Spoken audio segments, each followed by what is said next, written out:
देखिए, आज एटम के बारे में बता रहे हैं क्या होता है फिजिक्स के अंदर, न्यूक्लियर फिजिक्स सेक्शन में। ठीक है, देखिए एटम के बारे में जो है विश्व को सबसे पहले जो है महर्षि, ये वीडियो पूरी देखिएगा, उसके बाद क्या होगा कि आप किसी भी बीपीएससी, आरएएस, पीसीएस, समीक्षा अधिकारी, किसी के भी एमसीक्यू लगाएंगे तो हो जाएगा इस सेक्शन में, है ना। इसके बारे में बताया था सबसे पहले महर्षि कराड़ ने, जल्दी जल्दी बता रहे हैं। अपनी पुस्तक वैशेषिक दर्शन में, वैशेषिक दर्शन में। फिर 1802-3 में जो है डाल्टन ने परमाणु सिद्धांत दिया। डाल्टन ने परमाणु सिद्धांत 1802-3 परमाणु सिद्धांत में बताया कि कोई भी तत्व जो है एक जो है एक पदार्थ जो है एक ही तत्वों से मिलकर बना होता है, उसके रासायनिक गुण, भौतिक गुण सेम होते हैं। दो या दो से अधिक तत्वों से मिलकर जो है यौगिक बना होता है ना। और परमाणु जो है वो अविभाज्य होता है। ठीक है, ये परमाणु सिद्धांत में बताया 1802-3 में। और फिर इलेक्ट्रॉन और प्रोटॉन और न्यूट्रॉन, ये तीन तो होते ही, परमाणु इन तीनों से मिलकर बना होता है, इलेक्ट्रॉन, प्रोटॉन और न्यूट्रॉन। अच्छा, न्यूट्रॉन की खोज जो है सबसे बाद में 1932 में चैडविक ने द्वारा की थी, चैडविक ने। और ये जो है एक अस्थाई है, अस्थाई है, मतलब ये मात्र 17 मिनट जो है उसका जीवन काल है, 17 मिनट जीवन काल।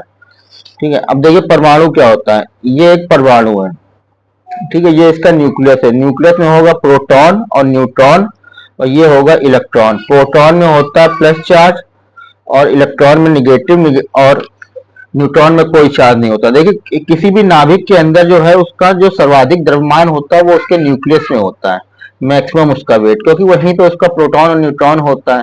ठीक है, ये जैसे ये समझिए, ये आपको बता रहे हैं, जैसे ये है ZXA, ये क्या होता है, ये होता है एटॉमिक नंबर, है ना। और ये क्या होता है, सॉरी हाँ एटॉमिक नंबर ही होता है ये, और ये होता है एटॉमिक वेट। ठीक है, ये एटॉमिक नंबर मतलब ये प्रोटॉन की संख्या, इसके अंदर जो प्रोटॉन है। एटॉमिक वेट मतलब प्रोटॉन प्लस न्यूट्रॉन, और जितने प्रोटॉन होते हैं उतने ही इलेक्ट्रॉन होते हैं। ठीक है, ये इसमें समझ लीजिएगा। और अगर न्यूट्रॉन निकालना है तो एटॉमिक वेट को एटॉमिक नंबर से माइनस कर दो, एटॉमिक नंबर से, तो क्या निकल आएगा, न्यूट्रॉन की संख्या निकल आएगी। तो ठीक है, और ये नाभिक में क्या होता है, ये नाभिक का स्थायित्व जो है स्टेबल, मतलब किसी भी परमाणु के नाभिक का स्टेबिलिटी इसी बात पे निर्भर होती है कि प्रोटॉन और न्यूट्रॉन के मध्य लगने वाला जो है न्यूक्लियर फोर्स, है ना। वो न्यूक्लियर फोर्स इन दोनों, जो विश्व का सबसे मजबूत बल होता है वो होता है 10⁻⁻⁻ फर्मी मीटर। बस यहाँ जल्दी जल्दी सुनिएगा, 10⁻⁻ फर्मी मीटर, या हम ये कहें दूसरे शब्दों में प्रोटॉन और न्यूट्रॉन के जो बीच अनुपात हो वो 1:1.5 फर्मी मीटर। ठीक है, मतलब प्रोटॉन और न्यूट्रॉन के बीच खाली 1.5 फर्मी मीटर की दूरी, और 10⁻, अगर इससे ज्यादा दूरी बढ़ी तो ये जो प्रोटॉन है इससे रेस निकलने लगेगी। उसी रेस को हमने रेडियो एक्टिव रेस कहा, और इस क्रिया को रेडियो एक्टिविटी कहा। सबसे पहले जो है इसके बारे में आपको बताया किसने, सबसे पहले जो है ये आपको बताया कि ये रेडियो एक्टिव क्रिया है,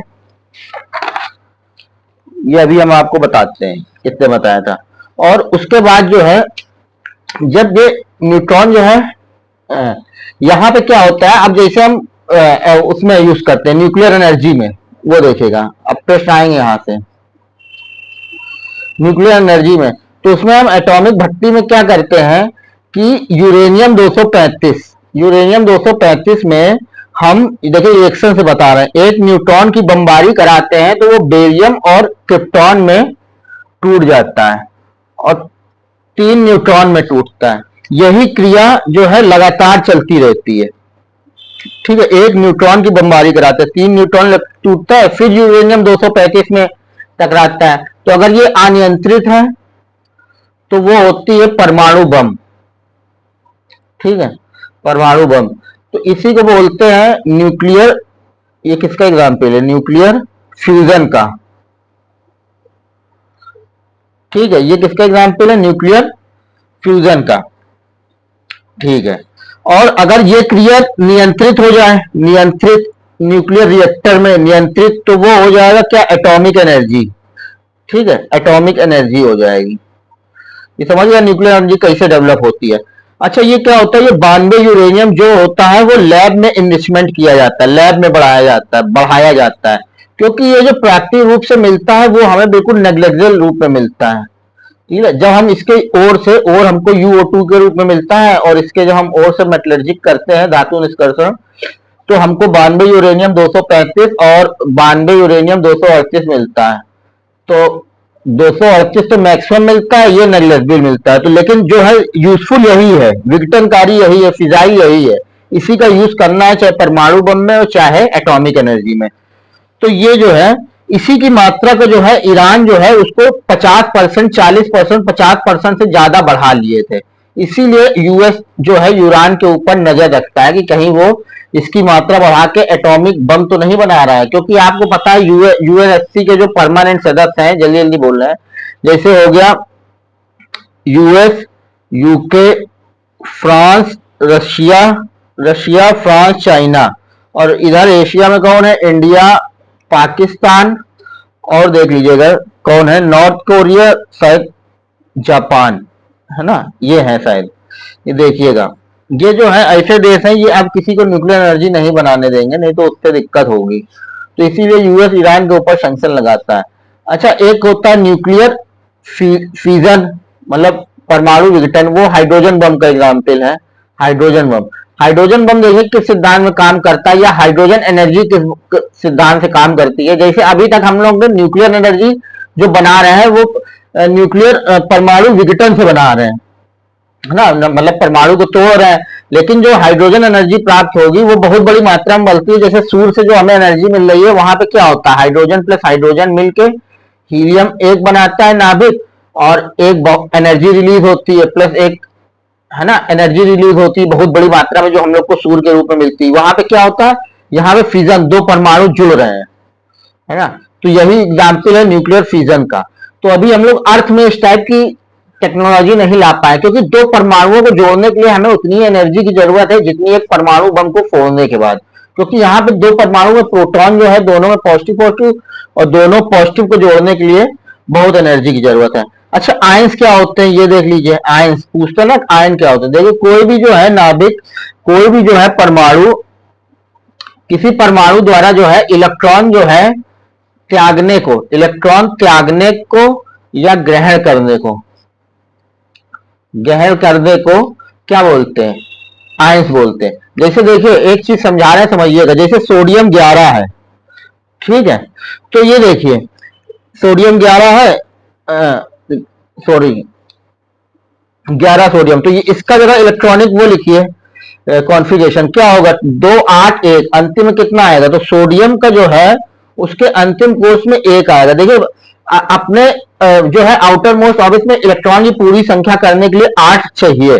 तो देखिए ये क्या करेगा, एक डोनेट 8 चाहिए, तो कोई इसको 7 क्यों देगा, इसको 1 देना पड़ेगा। तो अगर देने वाला हमेशा पॉजिटिव होता है तो सोडियम को हमेशा ऊपर निगेटिव आता है। जैसे क्लोरीन 17 होता है, तो इसका क्या होता है 2 8 7, अब इसको तो 1 चाहिए ना, तो इसको 1 चाहिए, इसीलिए क्लोरीन के ऊपर माइनस निगेटिव आता है। ये ऐसे चलता है, आयंस वायंस ऐसे लगते हैं, देख लीजिएगा। ठीक है, तो न्यूक्लियर एनर्जी भी आप लोग समझ गए, और ये भी आप समझ गए। और आपको कुछ बता दें, हाँ, ये देखिए आइंस्टीन का एक नियम था, जो है आइंस्टीन का नियम, ये हमें लगता है काफी लोग जो है नहीं समझ पाए होंगे आज तक होता क्या है। आइंस्टीन का देखिए नियम, उन्होंने यही बताया था कि जो मास है वो एनर्जी में बदल रहा है। बहुत ध्यान समझिएगा, मास जो है वो एनर्जी में बदल रहा है, किसकी रेट से, मतलब प्रकाश की चाल से, प्रकाश की चाल की दुगनी स्पीड से। मतलब उन्होंने कहा कि मतलब कोई भी द्रव्यमान वो उसका कोई अंत नहीं होता, वो एनर्जी में बदल जाता है, एनर्जी मास में। और इसी का एग्जाम्पल उन्होंने दिया जो सन में बन रहा है।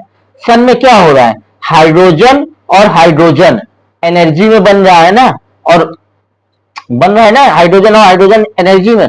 तो यहाँ पे क्या हो रहा है, दो हाइड्रोजन के मॉलिक्यूल जुड़ रहे हैं, मतलब द्रव्यमान जो है मॉलिक्यूल अगर जोड़ेंगे तो, सॉरी, दो हाइड्रोजन के एटम के नाभिक जुड़ रहे हैं, तो उसमें पॉजिटिव पॉजिटिव चार्ज है, तो वो द्रव्यमान एनर्जी में जो हम लोग के पास आ रहा है वही तो आइंस्टीन ने परिभाषित किया था, यही नियम है। समझ में आया? ये तो इसको हाइड्रोजन के एग्जाम्पल में दिया जा सकता है।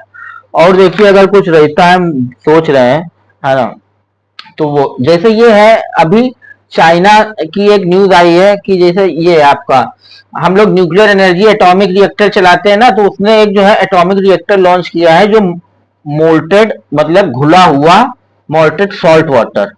सॉल्ट वाटर में क्या है कि मतलब जो रिएक्टर गर्म होता है, तो गर्म होने के लिए हम लोग भी शीतलक के रूप में क्या यूज करते हैं, इसको ठंडा करने के लिए हम लोग क्या यूज करते हैं, भारी जल, है ना, भारी जल, deuterium oxide, carbon dioxide, solid CO2। Solid CO2 ये वही है जो आप शादी विवाह में देखते हैं ना, धुआं होता है, वो सॉलिड CO2 होता है। लिक्विड नाइट्रोजन और प्लस ऑक्सीजन। तो ये हम लोग शीतलक के रूप, भाई इसको ठंडा भी तो करना है क्योंकि एनर्जी निकल रही न्यूक्लियर से, बहुत गर्म होता है, इसकी दीवारें बहुत मोटी होती हैं जहां पे ये होता है। तो इसमें तो चाइना ने क्या किया है कि पानी यूज करके मोल्टेड सॉल्ट वाटर ये हीट को भी एनर्जी में डेवलप करेगा, टेक्नोलॉजी है। और एक बताना है कि जैसे चाइना जो है अभी अफ्रीकन नेशन को देखिए आपने कैसे जाल में फंसा रहा है, हम बताएंगे। उसने इतना लोन दे दिए, $53 बिलियन जो है, $53 बिलियन 53 कंट्री को दे दिया। और वहां से जो क्रिटिकल मटेरियल है वो सौदा कर लिया, 90% 95% उन देशों का ले रहा है। और उनको इतना ऋण दे दिया है कि ये लो, मतलब वादे विवादे, इतना लो उतना लो, अब सब उनका दोहन, ये बताएंगे न्यूज, ठीक है। ये है।